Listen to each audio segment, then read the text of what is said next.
വിദ്യാരംഭം കുറിക്കുന്നത് എങ്ങനെയെന്ന് മനസ്സിലാക്കാം. എല്ലാവർക്കും നമസ്കാരം. എൻ്റെ പേര് ശബരിനാഥ്. നിങ്ങൾ ഇപ്പോൾ കണ്ടുകൊണ്ടിരിക്കുന്നത് എൻ്റെ പുതിയ ചാനലായ ശാസ്ത്രീയ വിശ്വാസ ആചാരങ്ങൾ, പഴകിയ പുതിയ അറിവുകൾ. 3-5 വയസ്സുകളിലാണ് കുട്ടികളെ വിദ്യാരംഭം ചെയ്യിക്കുന്നത്. എഴുത്തിനിരുത്തുന്നത് എന്നും ഈ ചടങ്ങ് അറിയപ്പെടുന്നു.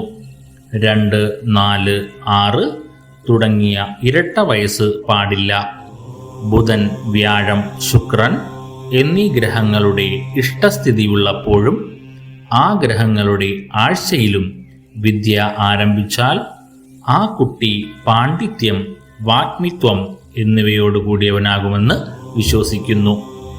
ഗുരുവിൻ്റെയോ ഗുരുസ്ഥാനീയരായ ആളിൻ്റെയോ മടിയിൽ ശിശുവിനെ ഇരുത്തി നാക്കിൽ സ്വർണം കൊണ്ട് ഹരിശ്രീ ഗണപതായേ നമഃ എന്ന് എഴുതുന്നു.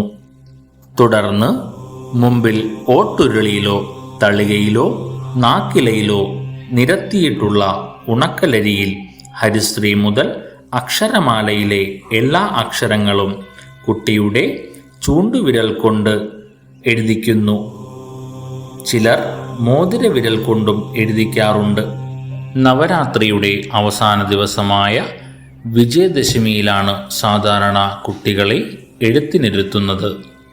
മറ്റു കാലങ്ങളിൽ ശുഭമുഹൂർത്തം കണ്ടെത്തി എഴുത്തിനിരുത്താവുന്നതാണ്. എല്ലാവർക്കും സർവ്വ ഐശ്വര്യങ്ങളും നേർന്നുകൊണ്ട് ഈ ചെറിയ ചാനൽ ആദ്യമായിട്ടാണ് കാണുന്നതെങ്കിൽ വീഡിയോ ഇഷ്ടമായാൽ ലൈക്ക് ചെയ്യുക, ഷെയർ ചെയ്യുക, സബ്സ്ക്രൈബ് ചെയ്യുക. എല്ലാവർക്കും എല്ലാ ആയുരാരോഗ്യ സൗഖ്യവും നേരുന്നു.